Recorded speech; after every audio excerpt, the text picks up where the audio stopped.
प्रकार प्रतिश्रुति देई आज हमको ठकिबाकू बसचंदी यार घोर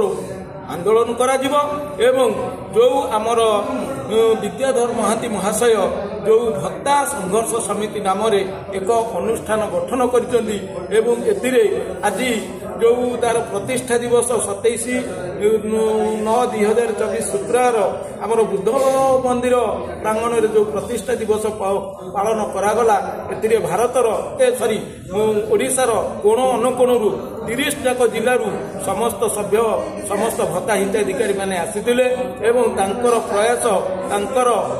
हाथ मुठा को टाण करिया पई समस्ते प्रतिश्रुति देइछंती एवं आगामी दिन रे ए लड़ाई जोरदार हबो सरकार को आसु ताहले आमे कोन करिवु ना 4 दिन भितरे जो जगन्नाथंकर 4 द्वार खोलिबु रत्न मंदिर रत्न भंडार खोलिबु एवं विकलांग लोक मानकु वृद्धा वृद्ध दिव्यांग कलाकार मानकु आमे 3000 टंका भत्ता प्रदान करिबु एहा प्रतिश्रुति देइतिले किंतु ताको कहिबा कथा अनुଯାୟୀ 4 द्वार खोली देले रत्न भंडार भी खोली देले किंतु रत्न भंडार खोला गला सत आज जाए रत्न भंडार साप बाहला कि बेंग बाहला कि कौन बाहला सेटा साधारण ओडिशावासी जानि पाले नाही तार हिसाब निकास हैला नाही सरकार एतु आपण भाबुथांतु सरकार कि भलिया सरकार एटा जुमला सरकार आउ नहले किछि नुह आसनबाजी सरकार आउ एत व्यतीत किछि नहीं तापर जेतेबेले भत्ता पाइका आम लोक माने आंदोलन कले बा सरकार को प्रत्युत्तर मागिले बर्तमान सरकार एबे कहउचंती आमे भत्ता घोषणा करितेलु सत किंतु एबे से भत्ताटा आमे दबु काहाकू ना 80 वर्ष रु ऊर्ध्व एवं 80% दिव्यांग मानकू आमे 3000 टंका भत्ता दबु किंतु अन्य काहारी को देबु अच्छा आपण माने ही कहंतु बर्तमान क्लाइमेटा जो भली भाव में पॉल्यूशन हो जाइए से पॉल्यूशन क्लाइमेट भितर को व्यक्ति 80 वर्ष जीव तेणु 80 वर्ष जीवा भितर मुझे स्टेज ऊपर जो कथा कही जे बर्तमान आमर 57 लाख लोक ओडिशा रे भत्ता पाउछ 57 लाख रु जदि 80 एवं 80% दिव्यांग को जदि हिसाब को निया जाए एते मात्र 4 लाख तेणु ये 4 लाख को भंडेई आउ 53 लाख को से माने ये करदबा को चाहिए जहाँद्वारा कि से 53 लाख जो भत्ताटा जो पैसाटा मासिक जो पैसाटा रेस्ट खसीज से कौन करेंगे ना सभा समिति इत्यादि करी सी उपकृत हे बोध एटा हूँ लक्ष्य एटा हूँ प्रयास तेणु ये जो प्रकार प्रतिश्रुति देई आज हमको ठकिबाकू बसचंदी यार घोर आंदोलन करा जिवो एवं जो आमर विद्याधर महांती महाशय जो भत्ता संघर्ष समिति नाम रे एक अनुष्ठान गठन करिसंदी एवं एतिरे आज जो तार प्रतिष्ठा दिवस 27/9/2024 शुक्रवार आमर बुद्ध मंदिर प्रांगण रे जो प्रतिष्ठा दिवस पालन करागला एतिरे भारतर सॉरी ओडिशार कोण अनुकोणरू 30 जाक जिल्लारू समस्त सभ्य समस्त भत्ता हिताधिकारी माने आसीथिले एवं तांकर प्रयास तांकर हाथ मुठा को टाण करिया पई समस्ते प्रतिश्रुति देइछंती एवं आगामी दिन रे ए लड़ाई जोरदार हबो एवं आमे हमर राज्य केमिति संवैधानिक न्याय पाई परिमु से ये ऊपर आमे तृणमूल स्तर रु राज्य पाई प्रयास करिछु एवं शांत सहित पूरा संपूर्ण भाव में हाथ मुठा को टाण करिवु बेल पहिले विधानसभा घेराव करिवु ग्रामांचल गाँव ग्राम पंचायत ब्लॉक रु जिला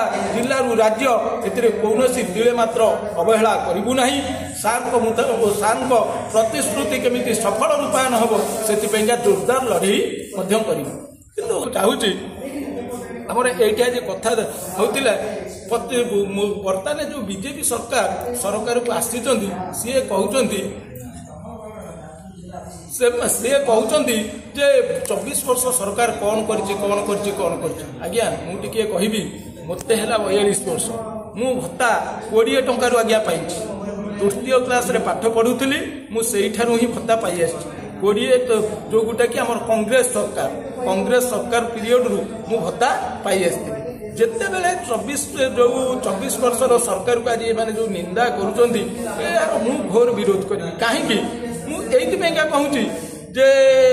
ଯେତେବେଳେ ସରକାର ନବୀନ ବାବୁ ଆସିଲେ ସେତେବେଳେ ଓଡ଼ିଶାର ରୂପ ପୁରା ଧ୍ୱସ୍ତ ବିଧ୍ୱସ୍ତ ହେଇକି ପଡ଼ିଥିଲା ମହାପ୍ରଳୟଙ୍କାରୀ ବାତ୍ୟାରେ। ତାପରେ ସେ ଆସିକି 100 ଟଙ୍କା, 100 ଟଙ୍କାରୁ 500 ଟଙ୍କା, 500 ଟଙ୍କାରୁ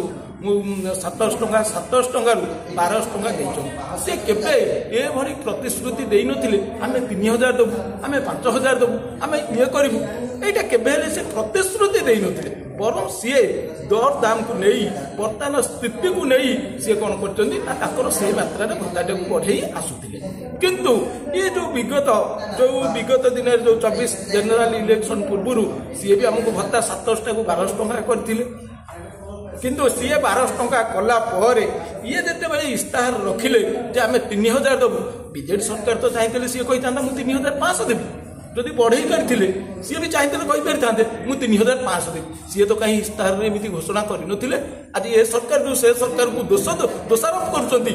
ସିଏ ତ କାହିଁ ଇସ୍ତାହାରରେ ଘୋଷଣା କରିନଥିଲେ, ଇଏ ଘୋଷଣା କରିଥିଲେ। ଇଏ ଘୋଷଣା କରି ଆଜି ନିଜ ଛାପ ପକେଇଥିବା ଛାପକୁ ନିଜେ ଢୋକିବାକୁ ବସିଛନ୍ତି। ତାପରେ ଆଉ ଗୋଟିଏ ଜିନିଷ କହୁଛନ୍ତି ବିଜେଡି ସରକାର କଳଙ୍କିତ। ଆଜ୍ଞା ମୋର କହିବାର ତାତ୍ପର୍ଯ୍ୟ ଏତିକି ଯେ ଆଜି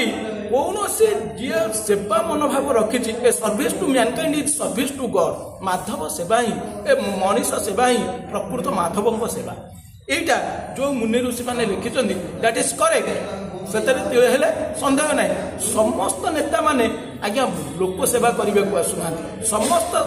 নেতা মানে সে সেবা করা মনোভাব তাঁর নাই। মু কহিবি মু আঠগড় অঞ্চলর আসছি, আঠগড় অঞ্চলর আমার যে নেতা লোক প্রতিনিধি রণেন্দ্র প্রতাপ স্বাଇଁ রাজা ভাই যিয়ে কি হচ্ছেন 8 থর এমএলএ। চিন্তা করতু 1990 মସିହାରୁ সে আঠগড় মাটিরে ইয়ে আসছেন, নিজের শরীরকু নিজের রক্তকু আঠগড় মাটি পাইকা ঢালি চালিଛନ୍ତି। ସେ ସଦାବେଳେ ତାଙ୍କର ଗୋଟିଏ ସ୍ଲୋଗାନ ମୋ ପାଇଁ ବଡ଼ ମୋ ଆଠଗଡ଼, ମୋ ପାଇଁ ବଡ଼ ମୋ ଆଠଗଡ଼। ଯେଉଁ ରଣେନ୍ଦ୍ର ପ୍ରତାପ ସ୍ୱାଇଁ ଯିଏ ରାଜା ଭାଇ କୃଷି ମନ୍ତ୍ରୀ ଖାଦ୍ୟ ସମବାୟ ମନ୍ତ୍ରୀ ଥିଲେ ବିଗତ ସରକାରରେ, ସେ ଆପଣ 147ଟା ନିର୍ବାଚନ ମଣ୍ଡଳୀ ଦେଖନ୍ତୁ